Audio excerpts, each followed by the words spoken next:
Assalamualaikum warahmatullahi wabarakatuh. Salam sejahtera untuk kita semua. Perkenalkan, saya Herawati Samsul, salah satu dosen dari program studi Manajemen Retail Fakultas Ekonomi dan Bisnis Universitas Kurnia Jaya Persada. Perkenankan saya kali ini untuk menjelaskan mata kuliah yang saya ampuh, yaitu Pendidikan Agama Islam dengan metode DII atau Delivery Interaction and Assessment. Video ini dibuat dengan tujuan untuk memenuhi salah satu persyaratan sertifikasi dosen tahun 2025, yaitu pernyataan diri dosen dalam unjuk kerja Tridharma Perguruan Tinggi atau PDDD UKT PT, dan khususnya di aspek pengajaran. Saya akan mulai untuk menjelaskan deskripsi atau informasi umum mata kuliah Pendidikan Agama Islam. Mata kuliah Pendidikan Agama Islam adalah mata kuliah yang wajib diambil oleh mahasiswa program studi Manajemen Retail pada semester 1 dengan bobot SKS 3. Untuk proses pembelajaran pada mata kuliah Pendidikan Agama Islam ini dilakukan dengan metode blended learning, yaitu dengan memadukan pembelajaran secara luring dan daring. Pembelajaran secara luring dilakukan di dalam kelas dengan metode tatap muka dengan ceramah dan diskusi serta pemberian diskusi kelompok untuk membahas dan menganalisis studi agama Islam yang berkaitan dengan pendidikan agama Islam. Kemudian pembelajaran secara daring dilakukan dengan bantuan aplikasi Zoom Meeting dan Learning Management System yang dimiliki Universitas Kurnia Jaya Persada. Pada LMS UKJP, mahasiswa maupun mahasiswi akan join ke dalam kelas masing-masing sesuai dengan mata kuliah yang telah diprogramkan. Mata kuliah Pendidikan Agama merupakan mata kuliah yang membahas pentingnya pendidikan agama Islam diajarkan di perguruan tinggi. Bagaimana manusia bertuhan, bagaimana Islam menjamin kebahagiaan, mengintegrasikan iman, Islam, ihsan, dan menuju insan kamil. Islam membangun paradigma Qur'ani, bagaimana membumikan Islam di Indonesia, Islam membangun persatuan dalam keberagaman, Islam menghadapi tantangan modernisasi, kontribusi Islam dalam peradaban dunia, perang dan fungsi masjid kampus dalam mengembangkan budaya, serta pandangan Islam tentang zakat dan pajak. Adapun capaian pembelajaran lulusan atau CPL mata kuliah Pendidikan Agama Islam yang telah ditetapkan program studi ialah ada 4, yaitu yang pertama, bertakwa kepada Tuhan Yang Maha Esa dan mampu menunjukkan sikap religius. Yang kedua, menjunjung tinggi nilai kemanusiaan dalam menjalankan tugas berdasarkan agama, moral, dan etika. Yang ketiga, berkontribusi dalam peningkatan mutu kehidupan bermasyarakat, berbangsa, dan bernegara, dan peradaban berdasarkan Pancasila. Yang keempat, berperan sebagai warga negara yang bangga dan cinta tanah air, memiliki nasionalisme serta rasa tanggung jawab pada bangsa dan negara. Berangkat dari capaian pembelajaran lulusan, maka ditetapkan capaian pembelajaran mata kuliah untuk kuliah Pendidikan Agama Islam sebanyak 11, yaitu yang pertama, 1. Pentingnya pendidikan agama Islam diajarkan di perguruan tinggi. Yang kedua, menguasai konsep manusia dan Tuhannya. Yang ketiga, menguasai konsep agama Islam, menjamin kebahagiaan. Yang keempat, mengintegrasikan iman, Islam, dan ihsan menuju insan kamil. Yang kelima, bagaimana membangun paradigma Qur'ani berkaitan dengan HAM atau hak asasi manusia. Yang keenam, bagaimana membumikan Islam di Indonesia. Yang ketujuh, bagaimana Islam membangun persatuan dalam keberagaman. Yang kedelapan, bagaimana Islam menghadapi tantangan modernisasi. Yang kesembilan, kontribusi Islam dalam peradaban dunia melalui seni dan kebudayaan. Yang kesebelas, perang dan fungsi masjid kampus dalam pengembangan budaya. Yang kesebelas, pandangan Islam tentang zakat dan pajak. Untuk mencapai capaian pembelajaran tersebut, adapun materi yang kami sajikan ialah yang pertama, pengantar agama Islam dan ruang lingkupnya. Yang kedua, konsep ketuhanan atau akidah. Yang ketiga, Islam menjamin kebahagiaan. Yang keempat, iman, Islam, dan ihsan.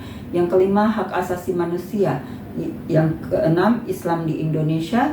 Yang ketujuh, kerukunan umat beragama.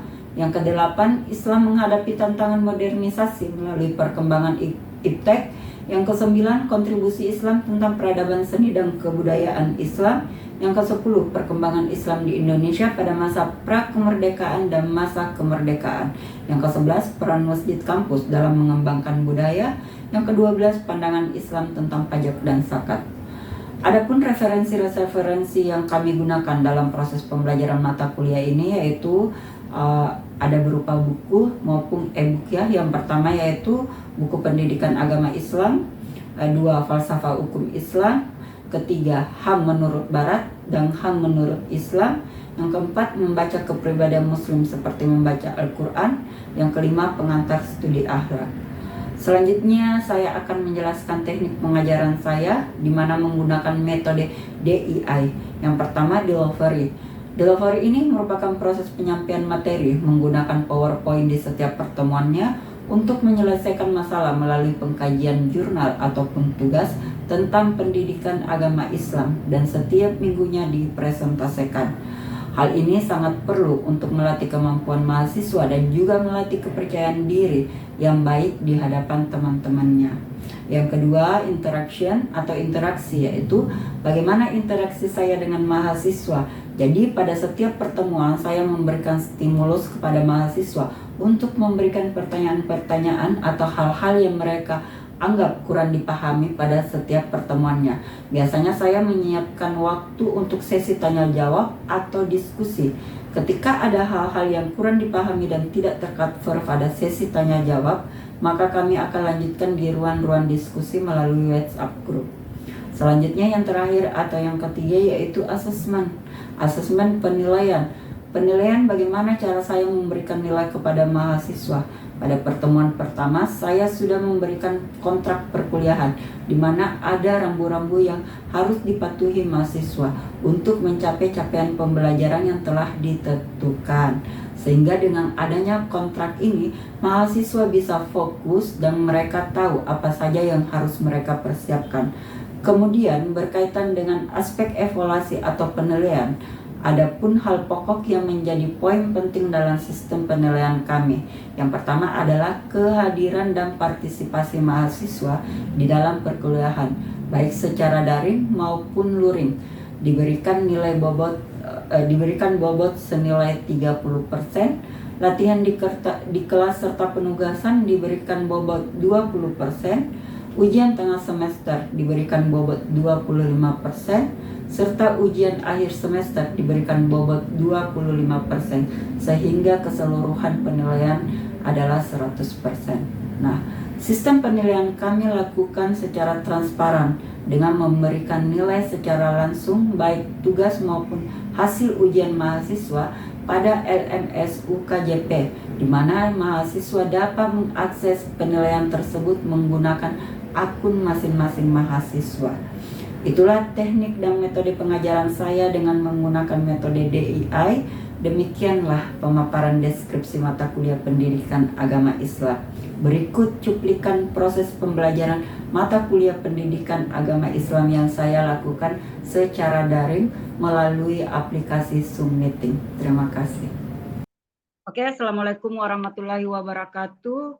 Alhamdulillahirabbil alamin. Assalatu wassalamu ala asrifil anbiya'i wa mursalin ala syahidina Muhammadin wa ala alihi washabihi ajmain amma ba'd.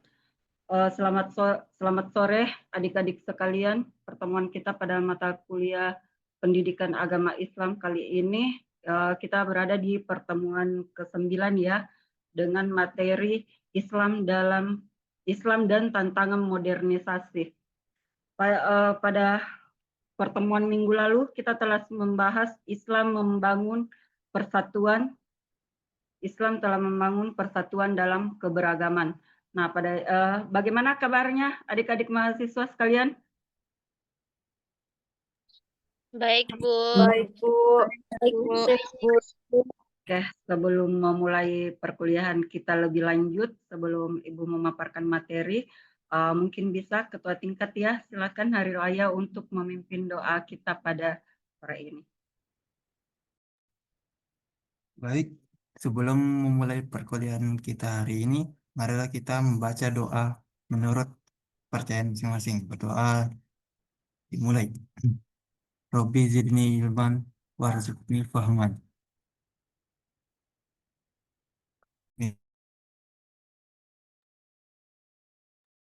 Oke, terima kasih ya kepada ketua tingkat yang telah memimpin doa kita pada sore ini. Pada hari ini kita akan memulai perkuliahan kita kita sudah memasuki pertemuan ke-9 ya dengan mata kuliah pendidikan agama Islam.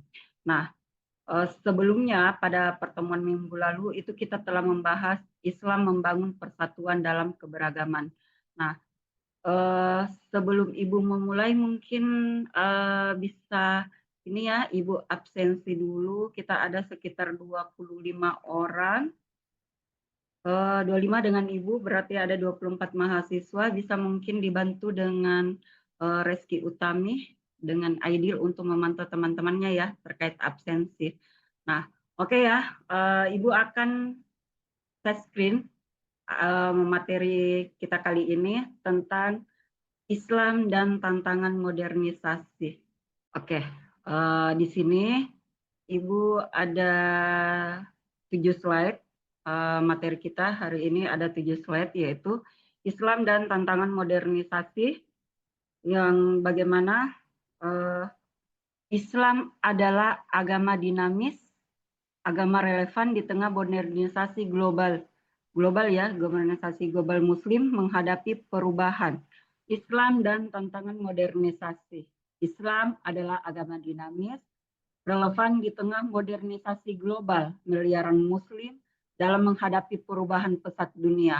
Nah, presentasi yang akan Ibu bawakan kali ini, materi yang akan Ibu bawakan kali ini akan mengeksplorasi respon dan adaptasi Islam terhadap tantangan modernisasi, menekankan ketahanan dan inovasinya. Selanjutnya, modernisasi. Ada definisi dan cakupannya, yaitu yang pertama, gelombang perubahan global, di mana modernisasi adalah transformasi global. Sejak abad pencerahan, ini meliputi industrialisasi, urbanisasi, sekularisasi, dan globalisasi. Sedangkan yang kedua yaitu dampaknya yang luas. Dampaknya mencakup kemajuan teknologi, transformasi ekonomis, dan pergeseran sosial budaya. Semua aspek kehidupan itu memiliki pengaruh dan terpengaruh ya. Selanjutnya yang ketiga, urbanisasi Muslim, di mana pada tahun 2050, 55% populasi Muslim diperkirakan tinggal di perkotaan. Ini menurut PBB ya, perkiraannya ya. Ini menunjukkan perubahan demografi signifikan. Selanjutnya kita masuk pada tantangan utama bagi umat Islam. Nah, tantangan utamanya itu ada 5 ya, yaitu yang pertama sekularisme, di mana pemisahan agama dan ruang publik memunculkan perdebatan seperti di Turki pasca Ottoman. Terus yang kedua, kemajuan teknologi, isu etika IE, bioteknologi, dan media digital muncul.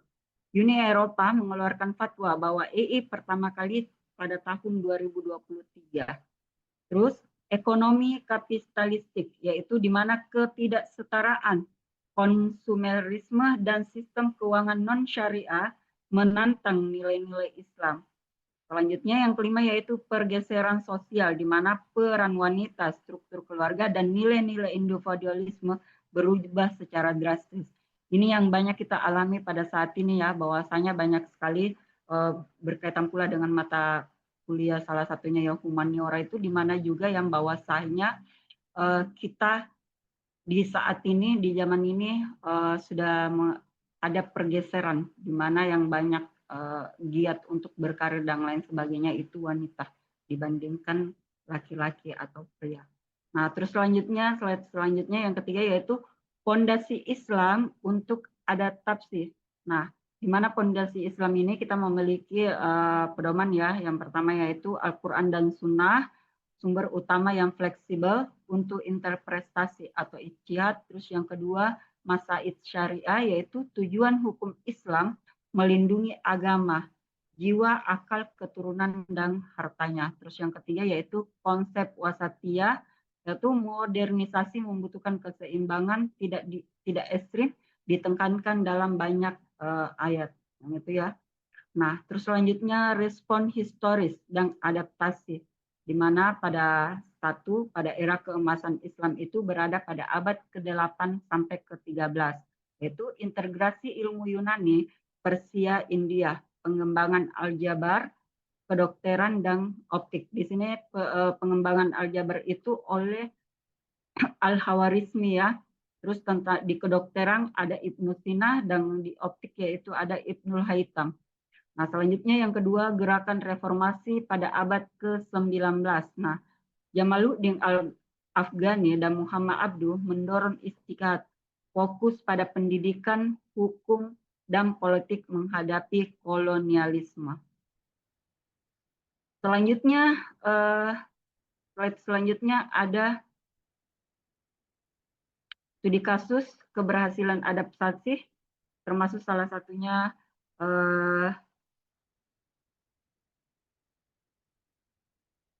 di Indonesia ya, yaitu model Islam moderat dengan Pancasila, NU, dan Muhammadiyah, yaitu mempromosikan toleransi, keanggotaannya bahkan sudah lebih daripada 100 juta orang. Jadi itu di Indonesia ya, keberhasilan tentang adaptasi itu. Kalau di Indonesia kita ada NU dan Muhammadiyah. Uni Emirat Arab tadi investasi besarnya dalam IE dan bioteknologi, yaitu mempromosikan Kementerian Toleransi. Visi inovasinya adalah keberlanjutan. Nah, kesimpulannya di sini kita harus kuat juga secara ketahanan dan prospek. Nah, Islam itu sendiri terbukti adaptif menjaga prinsip dasar, tantangan modernisasi mendorong ijtihad dan inovasi Islam untuk kekuatan dinamis yang relevan. Juga kita harus membangun jembatan antara tradisi dan modernisasi untuk kemaslahatan umat. Jadi terbukti ya bahwa ketika kita bisa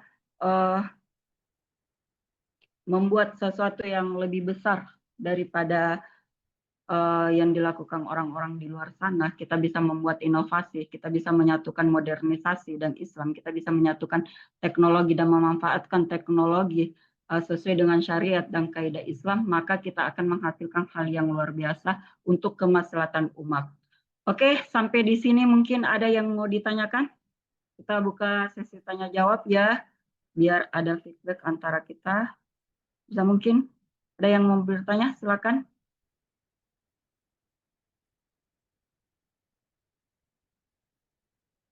Ya, mungkin slide-nya bisa ditutup ya. Kita buka sesi tanya jawab. Saya Ibu. Oke, siapa? Siti Nur Ada. Oke, silakan. Assalamualaikum warahmatullahi wabarakatuh. Perkenalkan saya Siti Nuradha. Mengenai materi kita pada hari ini adalah Islam dan tantangan modernisasi. Pertanyaan saya, bagaimana Islam memandang teknologi modern?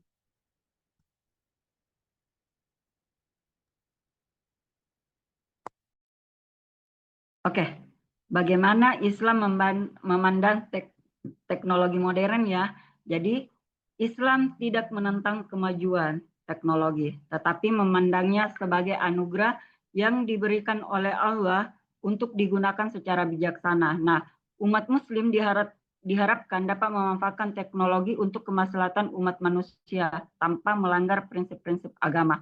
Jadi pada dasarnya di sini ketika Islam itu tidak menolak kemajuan teknologi. Justru di dalam Al-Quran itu 1400 tahun yang lalu dia sudah ada di dalamnya terkait dengan semua ilmu pengetahuan yang ada. Contoh kayak terbang ke bulan dan lain sebagainya. Kita kayak begini pembelajaran kita melalui room Zoom meeting itu kan sudah luar biasa, dan itu sudah bagaimana cara kita untuk memanfaatkan teknologi dengan bijaksana. Nah, terkecuali kalau kita memanfaatkan teknologi di luar dari kaidah-kaidah agama atau di luar dari norma-norma dan nilai-nilai yang berlaku di masyarakat, nah itu bisa berdampak negatif ya. Tapi untuk dampak positifnya sendiri yaitu bahwasanya seperti ini, walaupun kita berbeda tempat dan lain sebagainya, tapi kita tetap bisa sharing ilmu. Ibu bisa mempresentasikan mata kuliahnya dan lain sebagainya dalam satu room meeting, Zoom meeting. Nah, ini Zoom meeting juga karena teknologi yang begitu canggih kemarin ya, ketika lockdown dan lain sebagainya, adanya wabah penyakit yang harus kita hindari dan lain sebagainya. menjadikannya begitu muncul ya, percepatan teknologi itu, percepatan digital itu muncul. Salah satunya teknologi yang kita manfaatkan saat ini ya ini meeting Zoom. Oke, bisa dipahami ya yang lain? Iya, Bu. Apa lagi terkait itu ya? Jadi artinya ketika kita memanfaatkan teknologi untuk kemaslahatan umat sesuai dengan kaidah dan norma-norma yang berlaku sesuai dengan syariah agama dan lain sebagainya, pasti itu akan lebih bermanfaat yang besar. Terkecuali kalau kita memanfaatkannya dengan ini ya, contoh kayak TikTok. TikTok itu kan banyak orang bilang banyak negatifnya apa, tapi tergantung cara kita memakainya, cara kita menggunakannya, cara kita mengaplikasikannya. Kalau dipakai untuk jualan, kalau dipakai untuk edukasi dan lain sebagainya itu kan bermanfaat, baik TikTok, Facebook maupun Instagram. Oke, ada lagi? Saya, Ibu. Oke, siapa ini? Nabila, silahkan. Assalamualaikum warahmatullahi wabarakatuh. Perkenalkan, nama saya Nabila dan pertanyaan saya yaitu bagaimana Islam menghadapi perubahan zaman? Oke, Islam menghadapi perubahan zaman itu dengan Islam mendorong umatnya. Jadi ketika Islam mau menghadapi perubahan zaman, maka Islam itu mendorong umatnya untuk memahami dan mengadaptasi nilai-nilai universal dalam konteks keberagaman. Dengan memahami nilai-nilai seperti kedamaian, perdamaian, persaudaraan, keadilan, umat Islam dapat berinteraksi dengan masyarakat yang beragam dan membina harmoni di tengah perbedaan. Jadi ketika kita menghadapi umat Islam itu menghadapi perubahan zaman, kita bukan menolak. Contoh ya, kayak dulu kan di tahun 90-an itu mobil PT-PT yang tren ya sebagai alat transportasi. Nah, di zaman sekarang ini lalu kemudian muncul aplikasi-aplikasi terkait dengan transportasi umum, baik itu Gojek, Grab, Masret, dan lain sebagainya. Juga sekarang ada yang namanya Masret ya, atau bajai yang roda 3 itu. Nah, bagaimana kita menghadapi perubahan perkembangan zaman yaitu dengan kita harus menerimanya. Menerimanya kita harus memakai nilai-nilai yang universal, kita harus memahami konteks keberagaman sehingga kita bisa menerima perubahan zaman itu. Nah, di dalam situ kita tidak bisa menolak lalu kemudian demo menolak transportasi, demo lalu kemudian menolak taksi-taksi online dan lain sebagainya, itu kan tidak ini ya, tidak istilahnya justru membuat kekacauan, tapi ketika kita menerima terus di situ ada perdamaian, di situ ada persaudaraan dan kita merasa adil dan kita mau untuk belajar mengupdate diri, maka semuanya bisa kita jalankan. Yang kemarin kayak kasusnya kan sempat bahwa menolak ojek-ojek online dan lain sebagainya karena yang tidak tahu aplikasi, tidak tahu teknologi dan lain sebagainya tersingkirkan. Nah, tapi ketika kita bisa memahami itu, ketika kita mau mempelajari itu, maka ada perubahan yang bisa kita pegangnya, ada nilai-nilai yang bisa kita amalkan. Oke, satu lagi bisa dipahami ya, Nabila, dengan yang lainnya? Ya, Bu. Satu pertanyaan lagi. Kata mana nih? Jangan ngantuk-ngantuk. Saya, Bu. Oke, Muspira. Silakan. Assalamualaikum warahmatullahi wabarakatuh. Perkenalkan, nama saya Musfiraa. Pertanyaan saya, bagaimana Islam menghadapi tantangan globalisasi? Oke ya. Jadi bagaimana Islam mengatasi tantangan globalisasi? Oke, Islam memiliki universalitas yang dapat berperan dalam menyikapi problema globalisasi. Umat Islam dapat menggunakan prinsip-prinsip Islam sebagai pijakan dalam menghadapi tantangan globalisasi, termasuk dalam bidang ekonomi, pendidikan, kebudayaan, dan pengetahuan serta teknologi.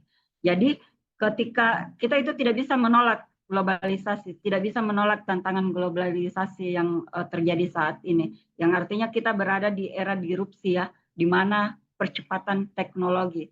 Nah itu semua kita harus kita landaskan, kita harus memakai prinsip-prinsip yang bijak sebagai pijakan untuk menghadapi tantangan globalisasi itu.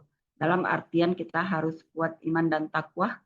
Nah, kita harus cermat memahami teknologi itu, kita harus bijak menggunakannya. Seperti itu ya. Oke, bagaimana Muspira? Mungkin bisa dipahami ya penjelasan singkat Ibu tadi? Iya, Bu. Oke, masih ada pertanyaan? Tidak ada, Bisa Bu. dipahami semua ya? Oke ya. Nanti kita tetap ada di grup, ada grup kita ya, karena ada grup mata kuliah di situ mungkin kita bisa sharing. Kalau masih ada yang kurang dipahami terkait dengan materi kita hari ini dan materi kita yang mungkin yang minggu lalu ya, itu kan saling berkaitan, adanya juga keberagaman. Nah, adanya keberagaman itu juga kan yang menjadikan kita yang berbeda. Bagaimana juga kita mengakumulasikan perbedaan itu untuk bisa kita kerjasamai, untuk bisa kita saling bertukar pikiran, untuk bisa saling bertukar ide. Oke ya, Ibu rasa cukup pertemuan kita pada sore hari ini. Selamat melanjutkan aktivitas kembali ya, adik-adik mahasiswa. Insya Allah kita bertemu lagi minggu depan di pertemuan ke-10. Oke ya, untuk absensinya sudah aman ya? Kita ini sudah, oh ya, tetap ya 25 orang, berarti dari awal pertemuan tadi sampai akhir semua tetap standby di meeting Zoom meeting kita kali ini. Oke, Ibu tutup pertemuan kita kali ini dengan mengucapkan hamdalah. Alhamdulillahirabbil alamin.